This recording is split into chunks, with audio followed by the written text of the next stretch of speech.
ओम शांति। सबसे पहले दीपावली की सभी को बहुत बहुत दिल की शुभकामनाएं और ढेरों बधाइयाँ। हम सभी इस दीपावली पर्व पे अपने मन को इतना फ्रेश रखेंगे, इतना खुशनुमा रखेंगे ना, इतना हेल्दी रखेंगे कि कहते हैं ना, मन दुरुस्त तो तन दुरुस्त, और जहाँ मन और तन दुरुस्त है वहाँ धन ऑटोमेटिक दुरुस्त है। तो चलिए, दीपावली का हम पर्व का आध्यात्मिक रहस्य समझते हैं। और भारत हमारा देश त्योहारों का देश है। कहते हैं ना, यहाँ जितने दिन नहीं उतने हम त्योहार मनाते हैं। तो दीपावली पर भी कथाएं जो प्रचलित है, हाँ समझते हैं। तो पौराणिक कथाएं हैं, दो कथा भी बताऊंगी। तो पहला एक है राजा नरकासुर, जो सारे विश्व पर अधिकार करता था। नरकासुर था, देवी देवताओं को भी इसने कारावास में डाल रखा था। लक्ष्मी नारायण सबको कारावास में डाल दिया था। तब उन्होंने परमात्मा शिव से गुहार लगाई, तो उन्होंने आकर नरकासुर का वध किया, और जो ये छूटे ना, तो लक्ष्मी नारायण को राज्य मिला। हाँ, उसके बाद घर घर दीपावली हुई। तो एक ये कथा है, और एक दूसरी कथा तो हम सभी जानते हैं। श्री राम जी के रावण के वध के बाद जब ये अयोध्या लौट रहे हैं तो घर घर में दीप जले। वापसी का पर्व है। तो रियल मतलब इसका अर्थ है कि अधर्म पर धर्म की विजय, अंधकार पर प्रकाश की विजय, दुख में सुख को जगाना। वास्तव में इस दिन दीपक जगाने अर्थात प्रकाश फैलाने का क्या रहस्य है? ऐसे समय पर जब चारों तरफ अज्ञान, अंधकार, विलासिता, भ्रष्टाचार, हाँ, तमोगुनी चीजें की मतलब जो पराकाष्ठा है, उसी समय तो इस अंधकार में प्रकाश की जरूरत है।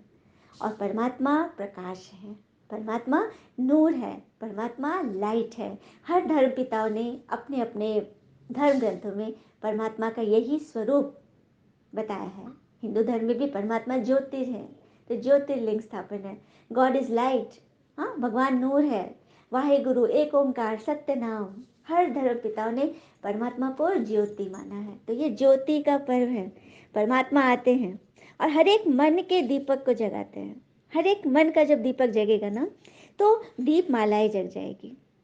कहते हैं ना कि, और आजकल तो देखो, पहले जमाने में लोग घी के दिए जलाते थे, नहीं, घी के दिए जलाते थे। लेकिन धीरे धीरे क्या हो गया, फिर हम तेल पर आ गए, तेल पर आ गए। और अब क्या हो रहा है, कैंडल, कैंडल, रंगीन रंगीन कैंडल मिलते हैं। मतलब कैसे कैसे हम धीरे धीरे किधर जा रहे हैं। और उसके बाद फिर रंगीन बल्ब हो गए, लाइट हो गए, सीरीज बल्ब हो गए। तो जमाना ऐसे ऐसे बदलता जा रहा है। तो वास्तव में जो कर्मों का खाता होता है ना, कर्मों का खाता ऐसे ही हमारा बढ़ते जा रहा है, बढ़ते जा रहा है। तो उसको रोकना है ना, हम उसे समझे। जब हम खेतों में भी कोई अनाज वगैरह लगाते हैं, गेहूं लगाए, धान लगाए, तो बहुत सारे जंगली वीड्स उसके आजू बाजू में ना उस फसल को बर्बाद करने के लिए ना बढ़ने लगते हैं। तो धीरे धीरे किसान लोग या कोई भी घर में भी लगाते हैं, तो उन जंगली पौधों को ना हटाते रहते हैं, ताकि मेरा जो सही पौधा है ना, उसको कोई नुकसान ना हो।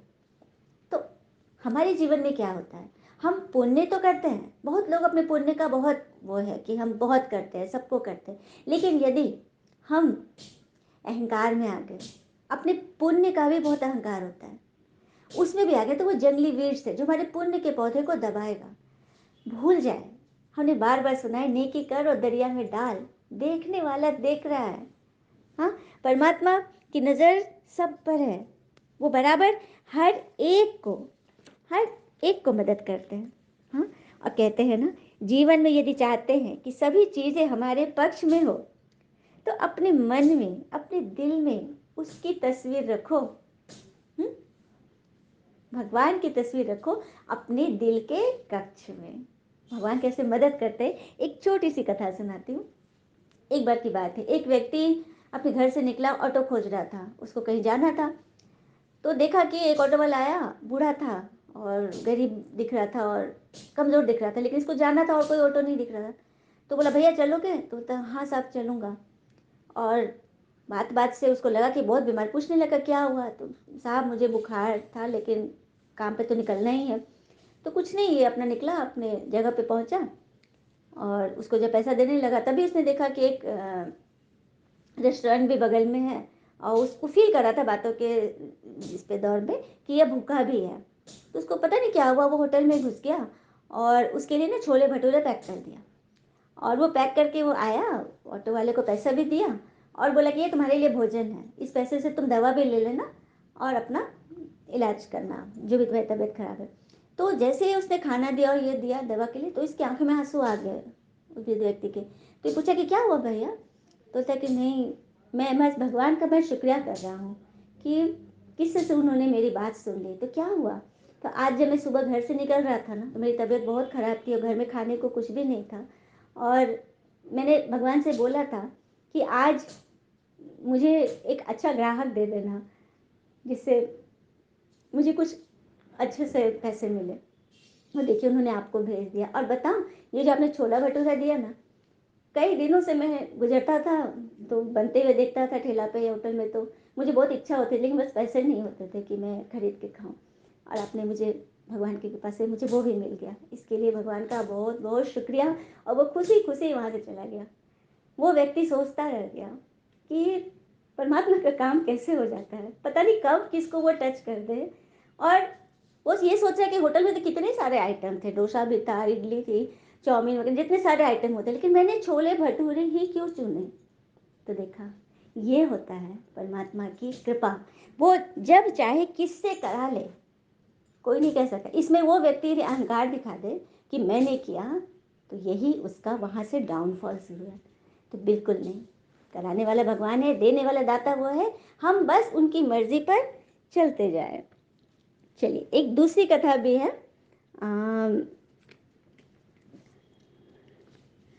हाँ, लक्ष्मी जी के साथ गणेश जी का पूजा क्यों होता है? क्यों होता है? तो पार्वती जी को दो बेटे थे, गणेश और कार्तिक। तो लक्ष्मी जी ने एक दिन कहा, शास्त्रों की बात है, कि तुम मुझे अपना एक पुत्र दे दो। तो पार्वती जी कहती है कि लक्ष्मी, तुम तो चंचल हो, कभी यहाँ कभी वहाँ रहती हो, टिकती नहीं हो, तो मेरे पुत्र की देखभाल कैसे करोगी?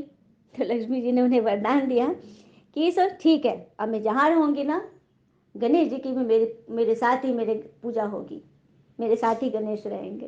तो ये उनको वरदान मिला है। तो और इसलिए भी है ना कि धन के साथ यदि सद्बुद्धि साथ हो तो उसमें बरकत होती है। इसीलिए लक्ष्मी जी धन की देवी है, तो गणेश जी बुद्धि के देवता, है ना बड़ी बात। तो इस तरह से लक्ष्मी गणेश जी की पूजा होती है। तो हमें बहुत शुद्ध मन से, पवित्रता से इस पूजा का मान रखना है। और दिवाली 3 दिन का पर्व होता है। सबसे पहले हम कौन सा पर्व मनाते हैं? धनतेरस। धनतेरस, धनतेरस के दिन हम शुभ मुहूर्त होता है, हम धन खरीदते हैं, सोने चांदी तांबे के बर्तन, सिक्के, कोई भी चीज़, और फिर उसकी पूजा करते हैं। कहा गया है ना, शास्त्रों में लिखा गया है कि लक्ष्मी जी का वास वहीं होता है जहाँ स्वच्छता होती है। तो हम स्थूल सफाई तो सभी करते हैं, स्थूल सफाई, घर के कोने कोने की सफाई, तो मंदिर की भी सफाई करते हैं, लेकिन क्या हम मन मंदिर की सफाई करते हैं? मन मंदिर में पड़ा हुआ कोई बात, कोई व्यर्थ का किचड़ा, हम उसको स्टोर करके नहीं रखते क्या? नहीं। सबसे पहले उसकी सफाई कीजिए। ज्ञान धन अर्थात समझ से मन की सफाई, तभी सब कुछ सफल है। उसके बाद उसके नेक्स्ट दिन होता है काली चौदस। काली चौदस में चौराहे पर, तिराहे पर या घर के बाहर हम दीपक जगाते हैं ना, कहते हैं यम का दिया। हाँ, बहुत लोग ये भी बोलते हैं। तो मतलब कि कलह कलेश, कालापन अर्थात भूतों की विदाई करना, यम की विदाई करना। तो कौन से भूत, कौन सा भूत हमारे अंदर है? विकारों के, हमारे अंदर जो क्रोध लोभ मोह अहंकार है ना, उसको हटाना है। किसी के साथ कोई अनबन है, खटास है, सब निकाल दो। हाँ, जो हुआ जब हुआ जैसे भी हुआ, फिनिश। कई बारी हम घर में हवन कराते, पूजा कराते, बहुत तरह से विधिवत कुछ भी अनुष्ठान कराते, फिर भी परिवार में गड़बड़ियाँ हो रही है, केओस हो रहा है, हलचल है। कारण क्या है? हमने तो सब कुछ अच्छा किया, जो कि बहुत अच्छा है, घर की शुद्धि होती है, बहुत अच्छी चीज़ें हैं। हाँ, सभी चीज़ करनी है, सब अच्छी है, लेकिन फिर भी प्रॉब्लम क्यों हो रहा है? क्योंकि हम कहते हैं ना कि एक व्यक्ति को बड़ा उसके अंदर ग्रह चढ़ता था, कोई बोला कि घर बदल लो, कोई बोला कि रिश्तों में भी परिवार बदल लो, मतलब सब कुछ बदला हुआ, लेकिन फिर भी उसके जीवन की परेशानियां नहीं बदली, क्योंकि सब कुछ वो बदल सकता था जो स्थूल चीजें हैं, लेकिन वो स्वयं को नहीं बदला। अरे हम स्वयं को बदल लेना तो सारे ग्रह हमारे हक में हो जाएंगे। तो ये होता है, अपने अंदर जो भूत है ना उसको निकालना है। तो यज्ञ हवन तो हम करते हैं पूजा पाठ का, लेकिन रात में सोने के पहले एक यज्ञ अपने मन की करें। मन में जो भी किचड़ा व्यर्थ बातें जो हम सारा दिन में बटोर के रखे हैं, या अतीत के रखे या भविष्य की चिंता रखे, वो सब उस यज्ञ में स्वाहा करें, डिलीट, नहीं तो हमारा मन हैंग हो जाएगा, जस्ट लाइक अ मोबाइल। ठीक है, तो हम उसको भस्म करेंगे। और कहते हैं ना, ये नियम अपना लें, क्योंकि कहते हैं नियम से हम यम को भी काबू में करते हैं। फिर आती है दीपावली। दीपावली में भी पूजा पाठ करते हैं, मीठे मीठे पकवान बनते हैं, नए कपड़े पहनते हैं, गिफ्ट्स का आदान प्रदान होता है, खूब खुशियाँ मनाते हैं, हाँ खूब खुश रहते हैं। तो मिठाई खिलाना तो आसान है, अपने फ्रिज से निकाला, डब्बे से निकाला, किसी को दे दिए। लेकिन क्या हम मन से भी मीठा है?